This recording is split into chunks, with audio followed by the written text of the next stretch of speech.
धरा पर उतरी सबका कलुष समेट कर भी सदा पावनी रहती माँ। तन मन की कालिख हरती माँ। हर हर हर हर हर गंगे माँ। भारत का सम्मान तुम्ही से माँ। सदा मेरे मन में तुम बसती माँ। नमन तुम्हें, वंदन तुम्हें। हर हर हर हर हर गंगे माँ। हर हर हर हर हर गंगे माँ। हर हर हर हर हर गंगे माँ। गंगे माँ।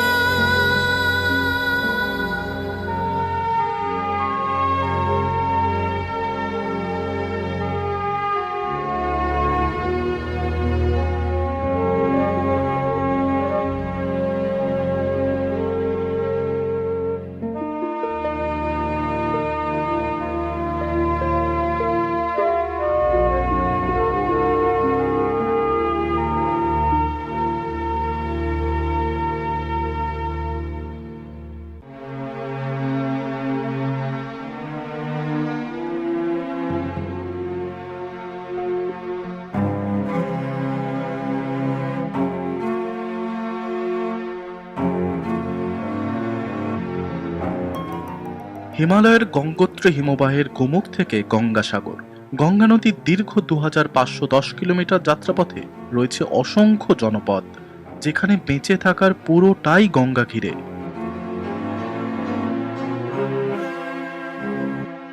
গঙ্গা শুধু একটা নদী নয়, এ আমার দেশের আত্মা, সংস্কৃতি, বিশ্বাস।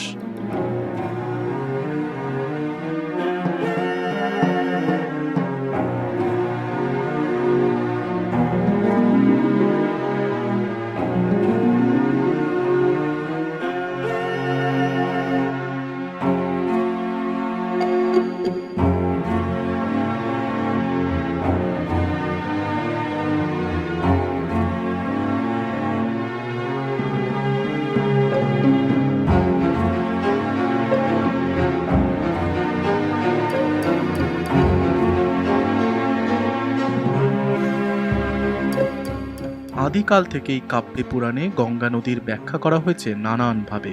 কখনো তিনি পতিত পাবনী, কখনো বা মোক্ষদায়িনী।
বর্তমানে আমরা সভ্য হয়েছি, নদীর গতি আটকে তৈরি করেছি বাঁধ, নদী কেটে আদায় করে নিয়েছে চাষের জল অবৈজ্ঞানিকভাবে।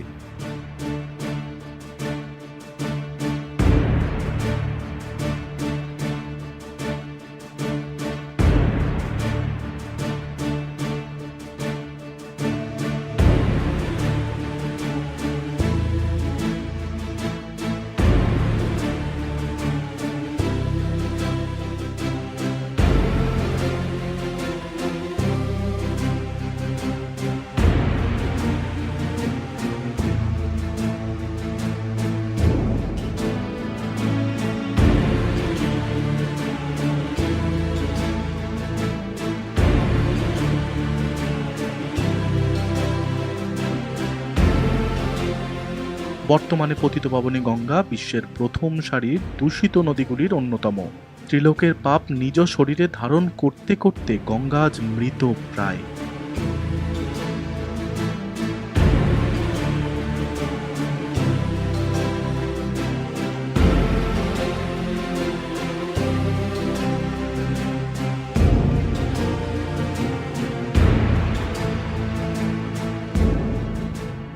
আমাদের অদূরদর্শিতা আমাদের দেখতে দিচ্ছে না অদূর ভবিষ্যতের সেই ভয়ঙ্কর ছবি।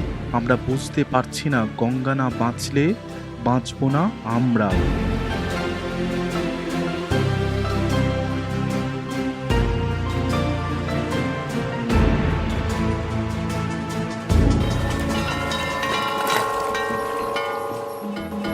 পুষ্পেন সামন্ত, বিশাল গোয়ালা, সৌরভ স্বর, বিশ্বজিৎ মণ্ডল, অসীম মণ্ডল, হাওড়ার 5 যুবক। গঙ্গার দূষণকে সাধারণ মানুষের চোখে আনতে অভিনব পরিকল্পনা নিল। এদের নেশা এবং পেশা সবই প্রায় জলকে ঘিরে। সিদ্ধান্ত নিয়েছিলেন হোগলা পাতার একটি নৌকোয় পাড়ি দেবে মুর্শিদাবাদের হাজারদুয়ারি থেকে হাওড়া রামকৃষ্ণপুর ঘাট পর্যন্ত। এর আগে এমন অভিযান ভারতে কখনো হয়নি, গোটা পৃথিবীতে হয়েছে কিনা তাও বলা যায় না।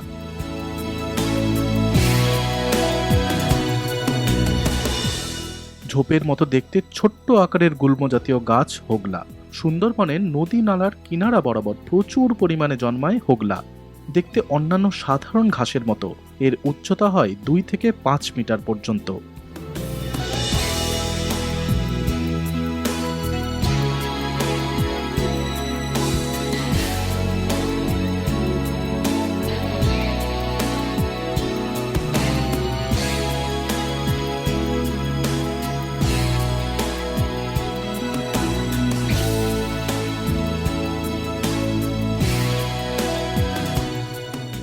প্রাচীন বাংলায় বিভিন্নভাবে এই হোগলা পাতাকে ব্যবহার করা হতো। হোগলা পাতার এই নৌকো বানাতে ব্যবহার করা হয়েছিল হোগলা পাতা ছাড়াও বাঁশ ও দড়ি। নৌকোর মূল কাঠামো তৈরি হয়েছিল বীরশিব পরে। নৌকোটি তৈরি হয়েছিল 13 নম্বরকে মাথায় রেখে।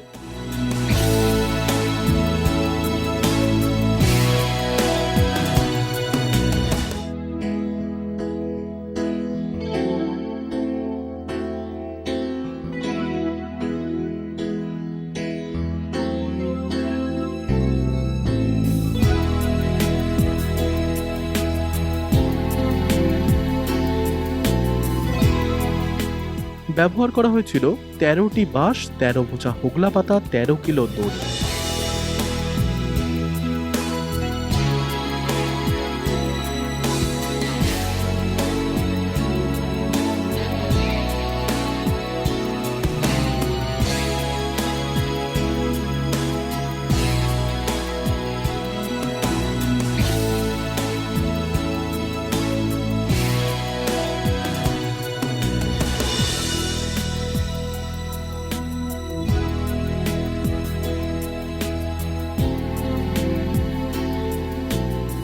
উনচল্লিশ ফুট লম্বা ও 6 ফুট চওড়া এই নৌকোটি সর্বসাকুল্যে 13 জন যাত্রী বহনে সক্ষম।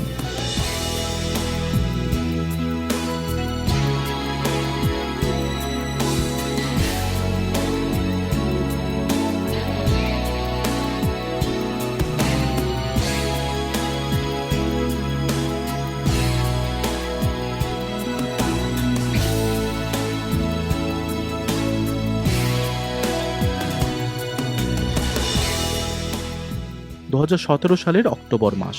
29 তারিখে নৌকো নিয়ে রওনা মুর্শিদাবাদের উদ্দেশ্যে।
তেসরা নভেম্বর শেষ হলো নৌকো তৈরির কাজ। অভিযান শুরুর মুখেই সৌরভ সরের ডেঙ্গি হলে বাকি 4 জনের কাঁধেই পড়ে অভিযান সম্পূর্ণ করার গুরু দায়িত্ব।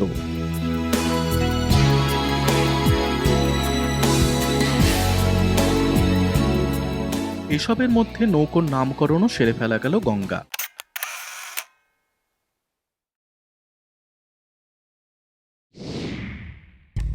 এরপর জলে ভেসে পড়া।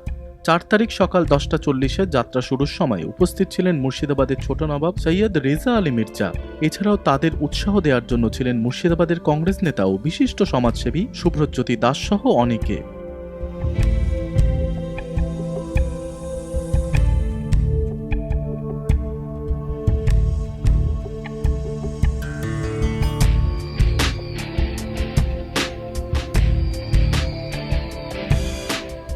অসীম মণ্ডল অ্যাঙ্কারম্যান, বিশাল গোয়ালা ছিলেন কোয়েস্টার, বিশ্বজিৎ মণ্ডল ছিলেন ফটোগ্রাফার। তার হাতেই ছিল গোটা অভিযানটি ক্যামেরাভুক্ত করার দায়িত্ব।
কাজটা সহজ ছিল না।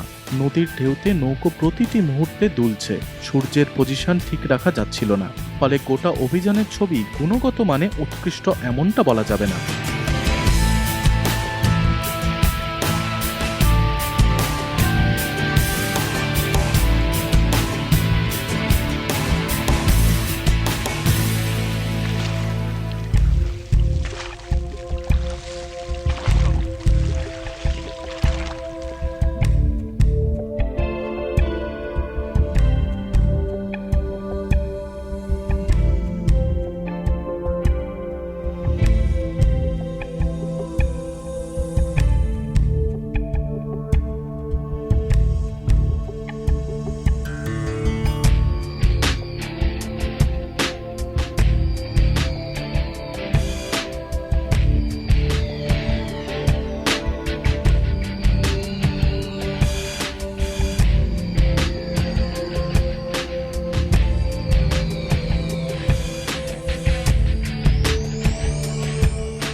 তবুও প্রয়োজনীয় কাজটা করা সম্ভব হয়েছিল, আর গোটা অভিযানের টিম লিডার ছিলেন পুষ্পেন সামন্ত।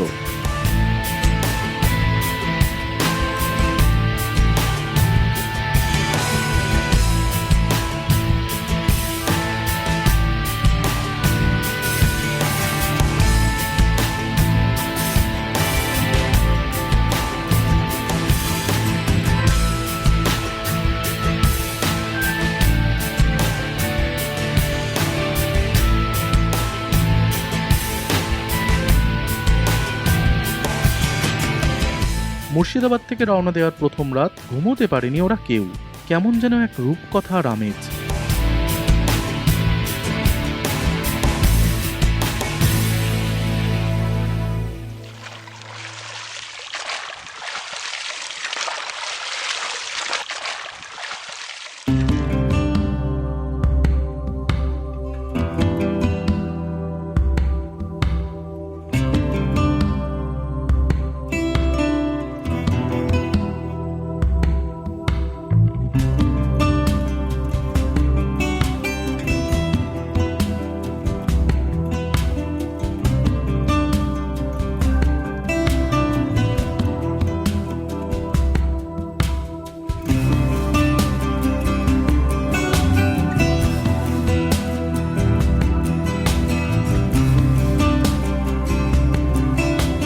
পাঁচ তারিখ সকালে অভিযাত্রীর এই দল এসে পৌঁছয় বর্ধমানের কাটোয়ায়।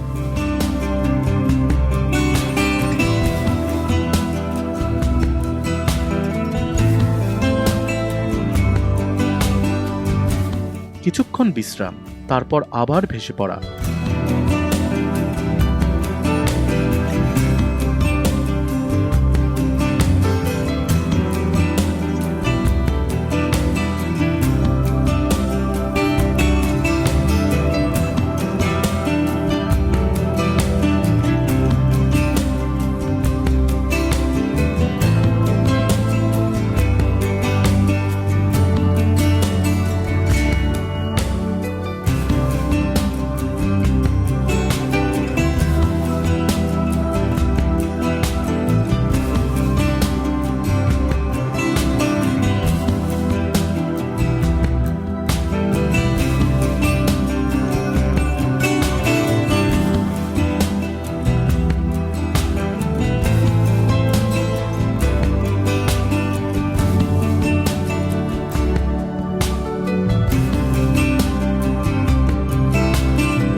বিকেল 5টায় নৌকো পৌঁছায় বর্ধমানের পাটুলি সন্তোষপুরে।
গঙ্গা আমাদের সংস্কৃতির ধারক বাহক, গঙ্গা আমাদের সভ্যতার মূল। সেই গঙ্গা আজ বিলুপ্তির পথে সভ্যতার অভিশাপের ফলে।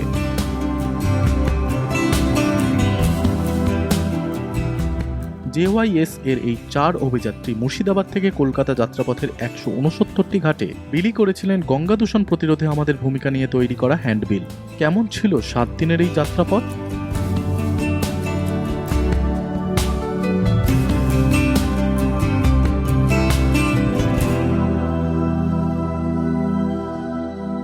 4/11/2017 মুর্শিদাবাদ হাজারদুয়ারি।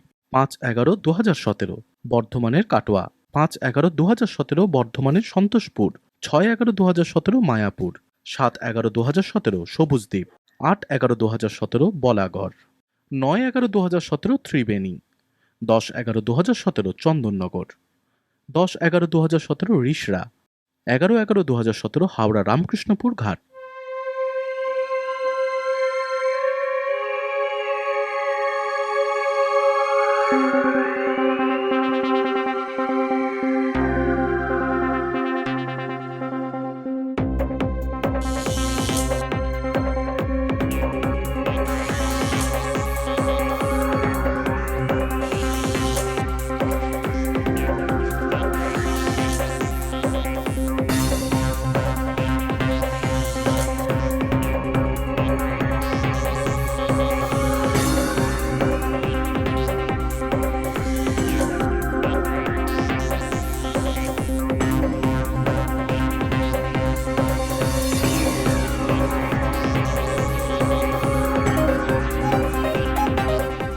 সাত দিনের এই অভিযান বিপদমুক্ত ছিল না মোটেও।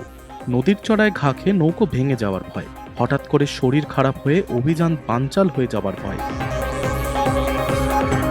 দিনে সূর্য, রাতে চাঁদকে মাথায় রেখে একগুচ্ছ অনিশ্চয়তাকে সঙ্গী করে এগিয়ে চলেছিল এই 4 অভিযাত্রী।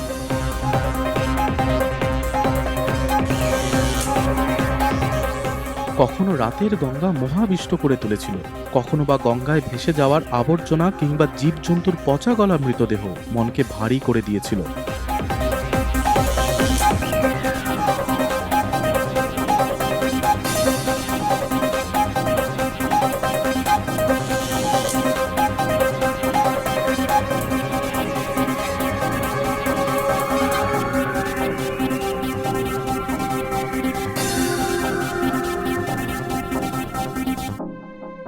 বর্ধমান থেকে গঙ্গা অনেক বেশি চওড়া, ভাটায় যেমন তেমন, জোয়ারের যাত্রা স্লোথ করে দেয়।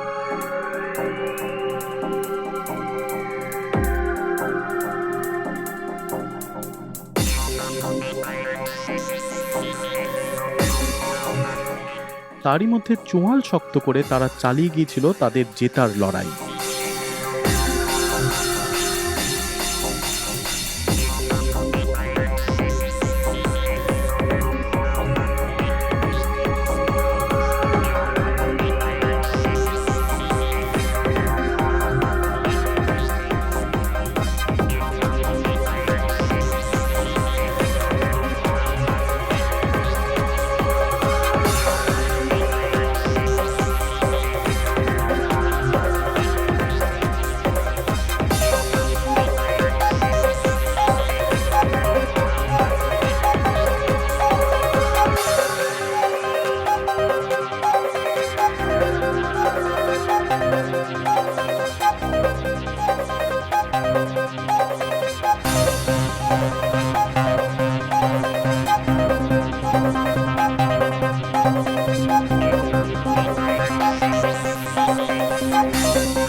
নভেম্বরের 10 তারিখ দুপুর 3:15, লক্ষ্য সামনেই, সকলের বুক ধুকপুক করছে, গড়তে চলেছে রেকর্ড।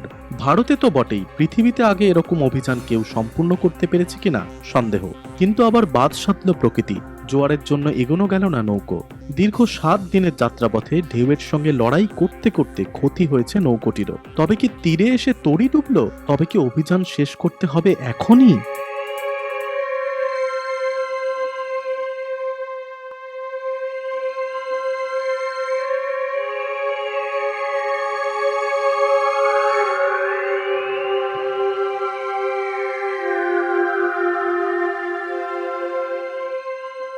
চারজন মিলে ঠিক করা হলো, যেভাবেই হোক শেষ করতে হবে অভিযান। পরের দিন আবার শুরু হলো যাত্রা।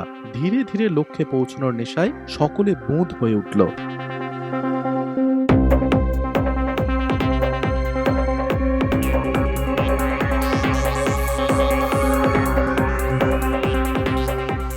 রামকৃষ্ণপুর ঘাটটা ধীরে ধীরে আরো কাছে এগিয়ে আসতে থাকলো। আর কিছুটা, পাড়ে থাকা মানুষজন, রিপোর্টাররা সবাই অপেক্ষা করছে। জয় যে এত আরাম দেয় আগে জানা ছিল না।